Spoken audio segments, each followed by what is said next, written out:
Cette vidéo parle de l'accroissement progressif avec le pacing. Avant de commencer, c'est super important d'avoir stabilisé son niveau d'énergie et ses symptômes. Commencez à intégrer des stratégies essentielles pour dégager l'énergie, telles que apaiser son système nerveux, adopter une saine alimentation, intégrer progressivement du mouvement adapté, réduire l'exposition aux toxines. Donc, commencez par appliquer un pacing régulier.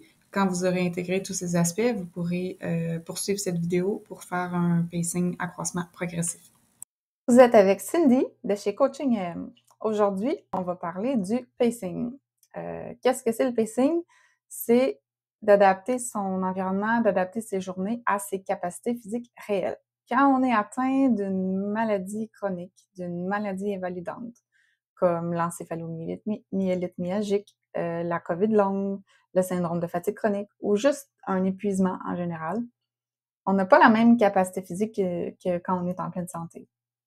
Donc, ce qui veut dire que si on ne fait pas attention à nos journées, on tombe vite en surcharge, en dépassement de limite, qui vient avec plusieurs conséquences, comme on avait déjà parlé dans comment gérer son énergie, comme une carte de crédit.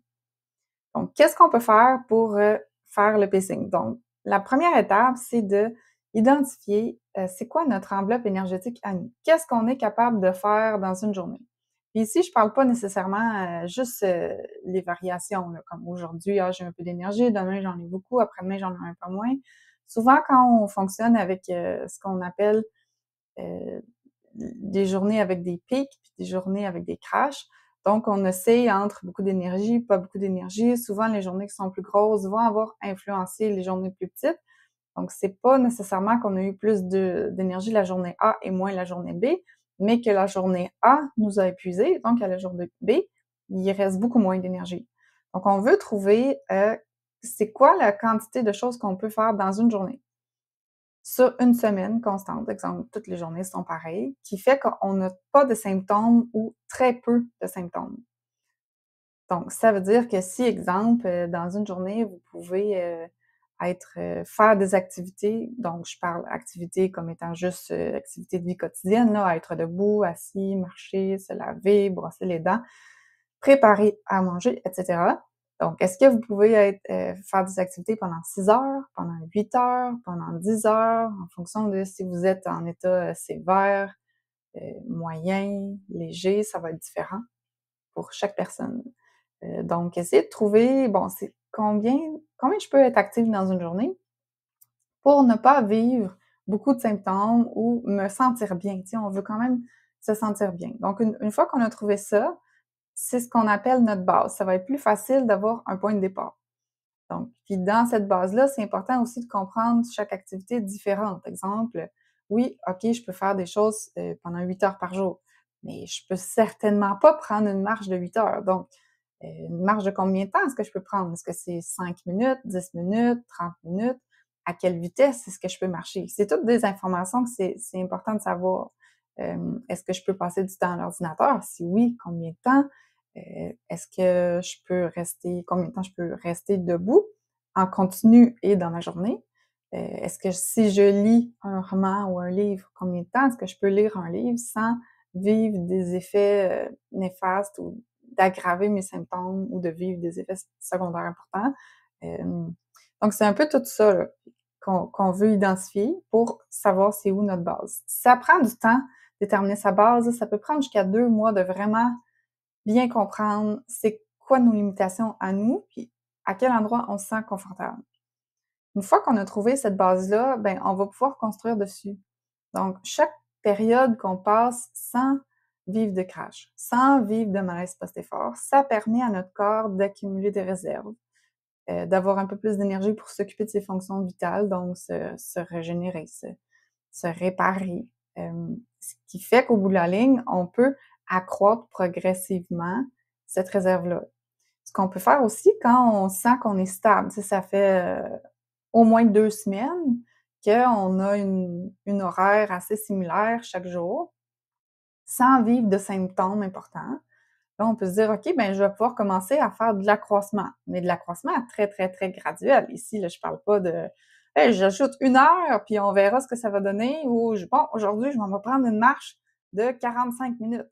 Donc, on veut être réaliste. Fait que là, ce qu'on va vouloir faire, c'est choisir une petite activité, idéalement quelque chose qui va être moins de 15 minutes au départ, à pas trop grosse intensité non plus, puis on l'ajoute à tous les 3 jours. Donc les malaises post-effort peuvent arriver jusqu'à 3 jours après un événement. Ce qui fait qu'en faisant ça, en l'intégrant seulement aux 3 jours, ça permet de vraiment voir est-ce que cette activité-là peut me causer un malaise post-effort. Donc, ça fait que si on l'ajoute, que là, on voit à l'intérieur du 3 jours suivants qu'on se sent pas bien, qu'on a un peu plus de symptômes que d'habitude, ben déjà, on peut se dire je pense que cette activité-là, ben, c'était trop gros. On peut reprendre avec la moitié, essayer quelque chose de plus petit pour voir comment ça passe. Et une fois qu'on l'a intégré aux 3 jours, après ça, on continue. On essaie de l'intégrer aux 2 jours. Idéalement, on veut au moins avoir 1 à 2 semaines entre chaque modification. Ça va bien, on l'intègre aux 2 jours, tout se passe bien. On y va tous les jours. Donc maintenant, ça fait partie de notre nouvelle base. Donc on vient d'accroître nos capacités physiques de l'activité qu'on vient d'ajouter. Puis après, si ça s'est bien passé, ben on ajoute autre chose. Ça se passe bien encore, on fait les étapes on y va graduellement aux 3 jours, aux 2 jours, tous les jours. Ça redevient une autre base un petit peu plus grande et on continue ainsi de suite. C'est possible que vous allez au départ y aller avec des trop grosses bouchées. Et là, vous allez intégrer quelque chose, puis là, vous allez vivre un crash. Moi, ça m'est arrivé, j'ai intégré des activités, puis j'ai comme « Ah, ça se passe bien, cette activité-là, j'essaye quelque chose d'un peu plus intense, mais c'est trop. » Donc là, je reviens, le lendemain, il crash. Une semaine, presque, beaucoup couché, fait que je perds au moins la moitié de mes capacités que j'avais acquis depuis 6 mois à 1 an. Puis après ça, ben après la semaine, ben je me rends compte que, ben j'ai perdu 1 heure à peu près. Donc à ce moment-là, j'étais rendue environ à 10 heures, donc retour à 9 heures par jour. Donc ce que je me suis dit, au lieu de me décourager puis de faire « Ah, ça marchera jamais », ben j'ai réussi à gagner, puisque j'avais déjà réussi à gagner environ 2 heures. Donc j'ai réussi, même un peu plus que ça parce que je suis partie de 6 heures là, à mon pire là, quand j'étais le plus faible. Donc si j'ai réussi à le faire une fois, ben je vais réussir à le faire une deuxième fois et je vais réussir à le faire une troisième fois. Donc j'ai surévalué, j'ai perdu 1 heure. Ça m'a peut-être pris 6 mois, revenir à 10 heures, mais j'ai continué. Puis après ça, ben j'avais appris de prendre des plus petites bouchées. Puis c'est un peu ça qui aide de prendre des petites bouchées. Fait qu'on fait des essais, puis on fait des ajouts très graduels. Donc en augmentant comme ça, petit à petit, c'est plus durable, on évite les crashs, on évite les malaises post-effort, puis on arrive à accroître très, très, très lentement notre enveloppe énergétique. Donc graduellement, on se rend compte que « Oh mon Dieu, je me sens mieux, j'arrive à faire plus de choses ». Évidemment, là, c'est combiné avec d'autres stratégies, là. Donc il y a le pacing, il y a améliorer, le mode de vie aussi, mais faire l'accroissement graduel du pacing, c'est quand même une excellente stratégie d'intégrer très doucement des nouvelles activités, d'intégrer doucement un peu plus de mouvement dans ces journées et d'intégrer aussi encore, je répète, très lentement l'activité physique. Donc, si vous avez apprécié cette capsule, aimez la vidéo, abonnez-vous à la chaîne pour avoir d'autres capsules intéressantes. Là, je publie une capsule chaque semaine. Vous pouvez aussi activer la cloche de notification pour être avisé chaque fois qu'il y a une nouvelle capsule. Donc, sur ce, j'espère que c'est inspirant, mon message, qui va vous aider à mieux comprendre un peu le pacing, à mieux l'intégrer dans votre vie. Donc, je vous souhaite une belle semaine et on se revoit la semaine prochaine pour une nouvelle capsule. Merci beaucoup. Au revoir.